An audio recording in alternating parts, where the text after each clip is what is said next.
এক নারী এবং নারীর প্রতি আসক্তি, এইটা তো একটা মৌলিক মানুষের স্বভাবজাত বিষয়, যে মানুষের অস্তিত্বের ভিতরে আল্লাহ তাআলা এটা দিছেন। কিন্তু সেইটা কেউ যদি নেককার স্ত্রীর জন্য অপেক্ষা করে আর আল্লাহর কাছে দোয়া করে আর নেককার স্ত্রী, চরিত্রবান স্ত্রী মিলে, আল্লাহর কসম, তো পৃথিবীতেই তার ঘরে, তার জীবনে জান্নাতের সুখ বিরাজ করে।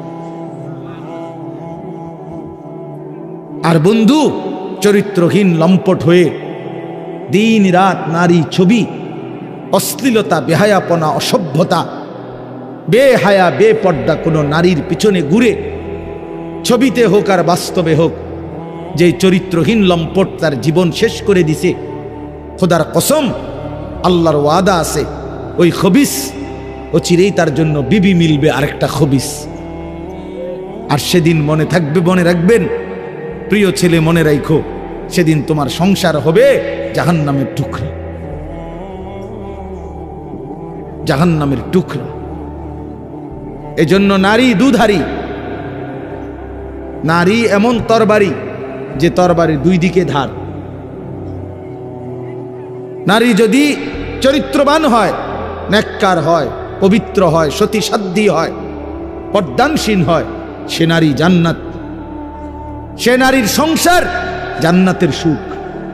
আর নারী যদি চরিত্রহীন হয়, বেহায়া হয়, বেপর্দা হয়, চরিত্রহীন, অসভ্য হয়, খোদার কসম, ওই নারী তোমার জীবনের জন্য জাহান্নামের আগুন টুকরো।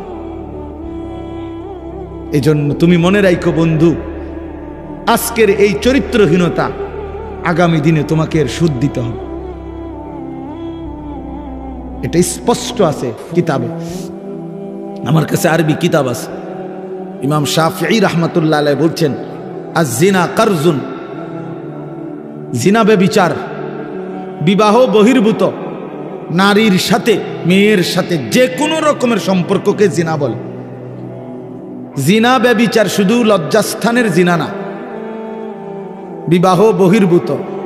হাসো, হাসলে ভালো, কারণ কিছুটা প্রতিবন্ধী যারা হয় তারা হাসে, যাদের মানসিক সমস্যা, ব্রেনে ডিস্টার্ব, সে গুনাহের কথা বললেও তার হাসি আসে, যে আমারই তো কইতেছে, তখন সে বুঝে যে আমি অসভ্যরই তো কইতেছি।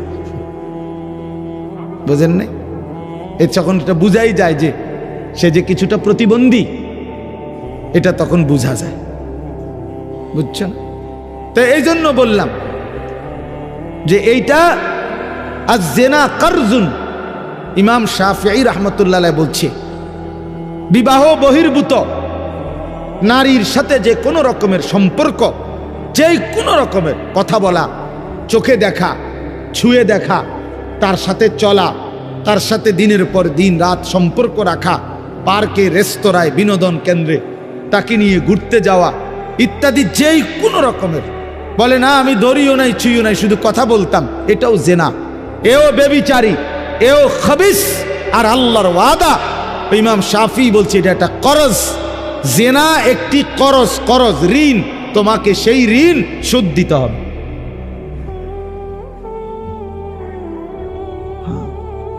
বেবিচার একটি কর্জ, এটা ঋণ, এটা শোধ দিতে হবে। তিনি বলছে তোমাকে এটার শোধ দিতে হবে, তোমার এই চরিত্রহীনতার শোধ, তোমার এই লম্পটের শোধ, সারা রাত নারী ছবি, উলঙ্গ দৃশ্য দেখার শোধ দিতে হবে। এটা মনে রাখ, একটা ছেলে হলো যদি কেউ বুঝে থাকো তো মনে রাখো, এর শোধ দিতে হবে। তুমি অচিরেই তোমার জীবনে একটা খবিস মিলবে, সেই খবিস তোমার জীবনটা তখন জাহান্নামের টুকরা বানায় ফেলবে। বেপর্দা নারীর হাসি হাসি না, এটা আগুন। নর্তকীর হাসি হাসি না, ওটা মূলত আগুন। বেহায়া কন্যার প্রেমের কথা, এগুলো মূলত সুন্দর কোনো শব্দ না, এগুলো আগুনের গোলা, এগুলো আগুনের গোলা। এটা শোধ দিতে হবে নিজের জীবনে, তখন ধুকে ধুকে মরবে। রাস্তার বেড়ি দেখুন আর মোবাইলের নারী দেখা, আর নিজের বউ 6 নম্বর হওয়া, 3 নম্বর বেড়ি হওয়া, হ্যাঁ, অনেকটা ডিফারেন্স। ওই মানুষের জীবনে আর কোনোদিন সুখ মেলে না যে একটা চরিত্রহীন নারী পায়, অসৎ নারী, অসৎ নারী। আপনারা যদি নাও জানেন, আমরা তো জানি, কারণ আমরা যে হুজুর মানুষ, আমগোর কাছে তো হাজারো মানুষ, শত শত মানুষ নিজের ব্যক্তি জীবনের বহু কথা বলে, দোয়া চায়, তা আমরা তো শুনি কি বলে, কি বলে। বাহিরের মানুষ তো মনে করে হাসতেছে, স্বামী স্ত্রী একই ভক্সি গাড়ি দিয়া যায় প্রতিদিন, একই অফিসে অফিস করে, আবার সন্ধ্যা হলে ফিরে, একই ভবনে থাকে 3 বছর, 7 বছর, 5 বছর।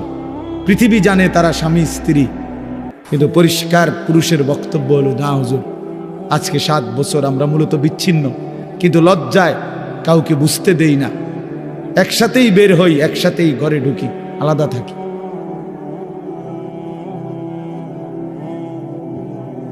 হ্যাঁ, স্বামী এক জায়গায়, স্ত্রী এক জায়গায়।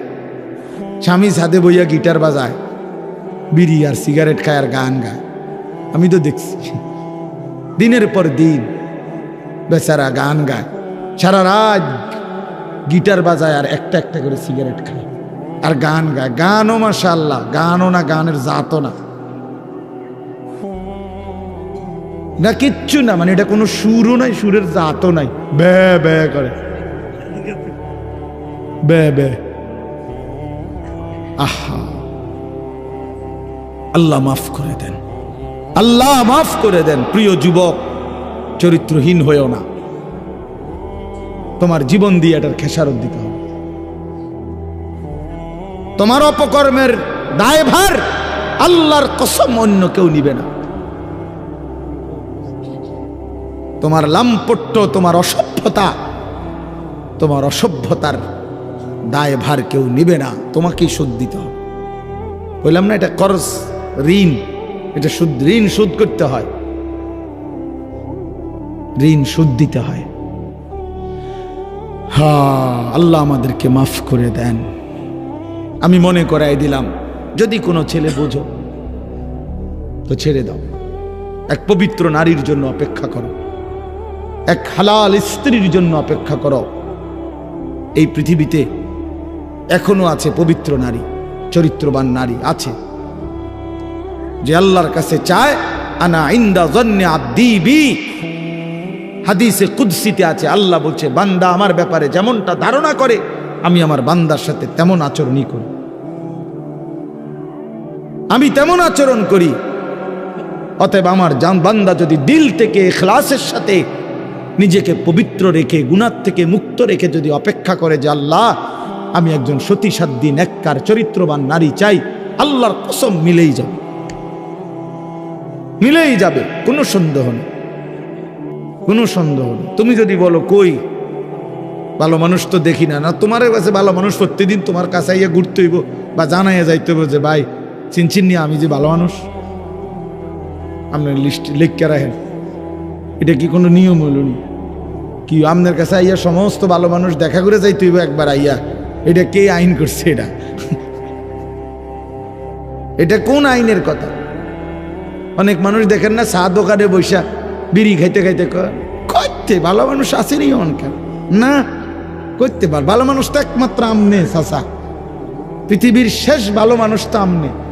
আমনে এই যে বিড়ি খাবেন না, আমনে বিড়ির গন্ধে কাছে যাওন জানা, আমনেই পৃথিবীর আখেরি ভালো মানুষ।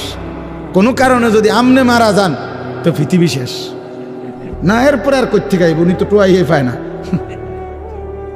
উনি চা দোয়ানে বইয়া বইয়া বিড়ি খায় আর ভালো মানুষ টোয়ায়, বেউকুফ কোথাকার। ভালো মানুষ কি আর বিড়ি খায়? ভালো মানুষ কি আর চা দোয়ানে বেড়ি চায়, টেলিভিশন দেখে? আল্লাহ আমাদেরকে আকল দান করেন, বিবেক দান করেন। ওই কথাটা বলতেছিলাম, নবী সাল্লাল্লাহু আলাইহি ওয়াসাল্লাম বলছেন, এই তামাম দুনিয়া একজন মানুষ যা কিছু অর্জন করে দুনিয়াবি, তার মধ্যে সর্বশ্রেষ্ঠ অর্জন হলো আল মারআতুস সালিহা, একজন সতী সাধ্বী চরিত্রবান পবিত্র নেককার প্রেমময়ী ভালোবাসার এক নারী, এক স্ত্রী। এটা তার জীবনের সবচেয়ে বড় দুনিয়ার অর্জন। আর সেই পবিত্র নারী কেমন হয়, তার আখলাক কি, তার বৈশিষ্ট্য কি? তার বৈশিষ্ট্য কি? তার বৈশিষ্ট্য হলো সে প্রতিদিন 3-4 বার করে powder Dole, fair and lovely ডলে না। আল্লাহ নবী সাল্লাল্লাহু আলাইহি সাল্লাম বলছেন, এই পবিত্র নারী, সতী সাধ্বী নারী, চরিত্রবান নারীর একটা বৈশিষ্ট্য, অতুইনু আলা দীনে যাওজিহা, যে তার স্বামীকে দ্বীনের কাজে সাহায্য করে, সহযোগিতা করে, দ্বীনের কাজে স্বামীকে আগে বাড়ায় দেয়। আল্লাহর কসম, নবী বলছে, ওই নারী পবিত্র নারী, চরিত্রবান নারী, সতী সাধ্বী নারী, ওই নারী যে পুরুষের কপালে জুটছে, সেই পুরুষ দুনিয়ার শ্রেষ্ঠ সম্পদ অর্জন করছে, শ্রেষ্ঠ সম্পদ অর্জন করছে। রাসূলুল্লাহ সাল্লাল্লাহু আলাইহি সাল্লামের সাহাবীরা, নবীজির জামানায় সেই সাহাবীরা তাদের বিবিরাই তাদের স্বামীদেরকে আল্লাহর রাস্তায় জান দেওয়ার জন্য, যুদ্ধের জন্য সাজায় দিতেন। স্ত্রীরাই বিদায় দিতেন স্বামীকে, যাও স্বামী, আল্লাহর জন্য জান দিও, হাসরের ময়দানে দেখা করো, পরকালে দেখা হবে, আর কোনোদিন লাগবে, ঠিক আছে চলো, আল্লাহ হাফেজ, ফি আমানিল্লাহ। হ্যাঁ, আমরা কিতাবে পড়ছি এক মুসলিম নারী, তিনি তার 4 সন্তানকে নিজে যুদ্ধের জন্য সাজায় দিছেন এবং 4 সন্তানই যুদ্ধে আল্লাহর রাস্তায় শাহাদাত বরণ করছে। আমরা কিতাবে পড়ছি নবীজির একজন মহিলা সাহাবী, ওনার 16 বছরের ছেলে কাফেররা বন্দী করে ওনার 16 বছরের ছেলেকে একটা একটা অঙ্গ, হাবিব ইবনে যায়েদ ওনার শরীরের একটা একটা অঙ্গ কাইটা কাইটা আলাদা আলাদা করছে। এরপরে বুটি বুটি করে, পিস পিস করে, গোশতের টুকরার মতো কইরা এরপরে আগুনে পুরাইয়া ছাই করে ফেলছে। মদিনায় যেদিন এই খবর আসছে ওনার আম্মার কাছে, তিনিও একজন মহিলা, নবীজির সাহাবী উম্মে আম্মারা, এই মা উম্মে আম্মারা ওনার নাম, এই মহিলা যার ছেলে নবীজির সাহাবী, ছেলেটাও সাহাবী, হাবিব ইবনে যায়েদ, তিনি শাহাদাত বরণ করছে, টুকরা টুকরা করছে। তো উম্মে আম্মারার কাছে যখন এই খবর আসছে যে মা তোমার সন্তান আল্লাহর জন্য জীবন দিছে, কালেমার জন্য জীবন দিছে, নবী সাল্লাল্লাহু আলাইহি সাল্লামের ভালোবাসায় জীবন দিয়েছে, কাইটা টুকরা টুকরা করে বুটি বুটি করে ফেলছে, কিন্তু তোমার সন্তান আল্লাহকে ছাড়ে নাই, রসুলকে ছাড়ে নাই, কালেমাকে ছাড়ে নাই। খোদার কসম, তখন আমরা কিতাবে স্পষ্ট পড়ছি, উর্দু কিতাবে, ওই মা চিৎকার করে বলছে, মদিনাবাসী, লিহাযাল ইয়াউমা আরদাতুহু, এমন একটি দিনের জন্যই আমি আমার সন্তানকে বুকের দুধ খাওয়াইছি। সন্তান আমার দুধের হক আদায় করছে, সন্তান আমার 2 বছরের দুধের হক আদায় করছে। আমার স্বপ্ন ছিল, আমার আশা ছিল, আমার পবিত্র সন্তান আল্লাহর জন্য জান দিবে, আর আমার সন্তান আল্লাহর জন্য জান দিছে। निकल जाए दम तेरे कदमों के नीचे, यही दिल की हसरत, यही दिल की आरजू है। এজন্য নওজোয়ান, আজ তোমরা ভুলে গেছো, আজ নারীর ফাঁদে জীবন দিয়ে দিছো, উলঙ্গ ছবির কাছে জীবন দিয়ে দিছো, মোবাইলের নর্তকীর কাছে জীবন দিয়ে দিছো, একটা সামান্য মেয়ের কাছে নিজের জীবন শেষ করে দিছো। ছি ছি ছি, পুরুষ এত কাপুরুষ হয় না। একটা বেডির পিছনে কুত্তার মতো সারাদিন ঘুরে, পুরুষ এত বড় জানোয়ার হয় না। পুরুষ এত কাপুরুষ হওয়ার কথা না। যার পৌরুষ আছে, যে পুরুষ, সে এমন হওয়ার কথা না। কিন্তু আজকে আমাদের সন্তানদের আকসার এই মোবাইলে আসক্ত যত ছেলে পেলে, এর মূল কারণ নারীতে আসক্ত। এটার অপর পিঠে এটাই রেজাল্ট। আপনি খোঁজ নিলে ওয়াজ হনে 2টা 1টা দরকারি কোনো কাজ করে 10 মিনিট 5 মিনিট, আর যে সারা দিন রাত এটা টিফে কিতা করে, বেডি চায়, নারী দেখে, ছবি দেখে, নাচ দেখে, নাটক দেখে, সিনেমা দেখে, অস্থির ছবি দেখে, নারীকে নিয়েই ব্যস্ত থাকে। নাইলে আপনি বন্ধ করে দেন। এক সপ্তাহ নারী ছবি মোবাইলে না আসা বন্ধ হয়ে যাক, যে কোনোভাবে ফেসবুক কন আর ইউটিউব কন কিছুতেই নারীর ছবি আসে না।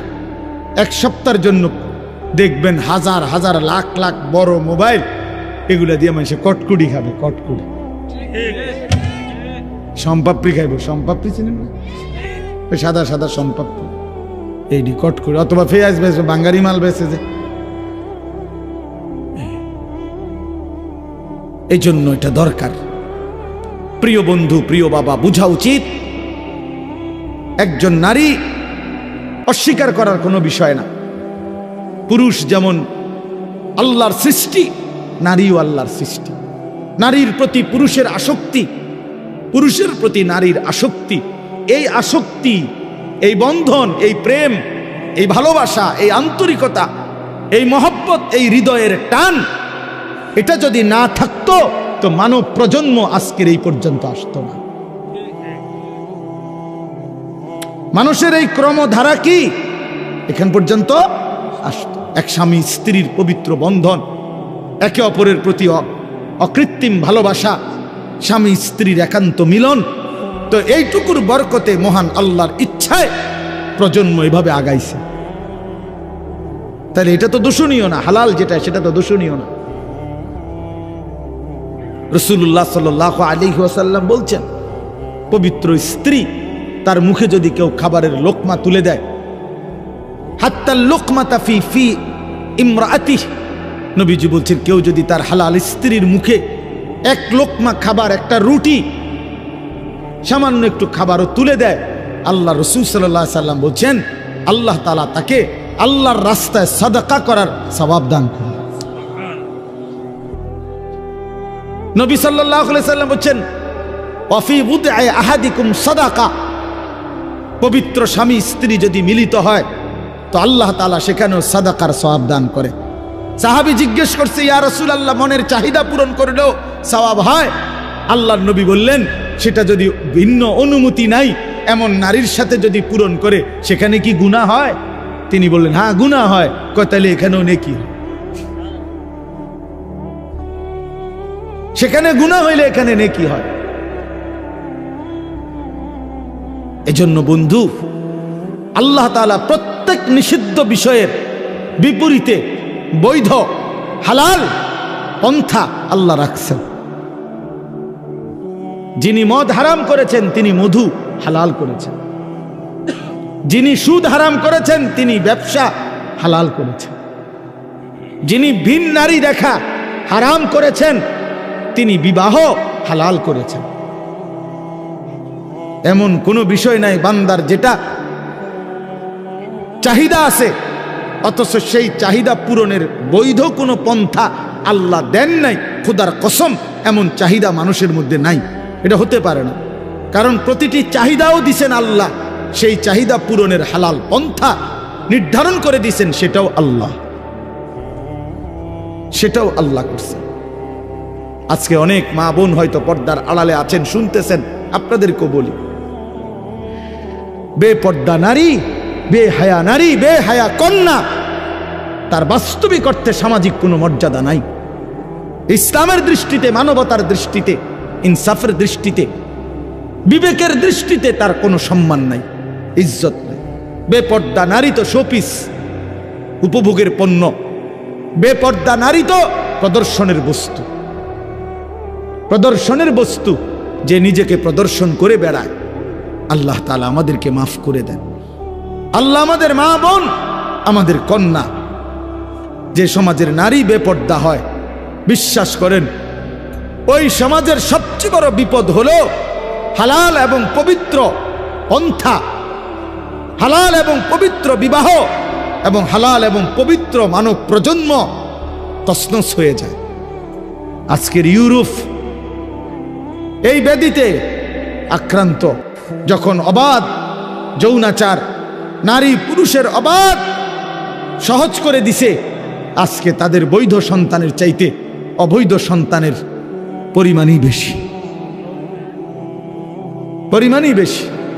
আল্লাহ আমাদের সমাজ, আমাদের বংশধর, আমাদের প্রজন্মকে জিনা, ব্যভিচার, বেহায়া, বেপরদিগি, বেশরম এই জিন্দিগি থেকে হেফাজত করেন।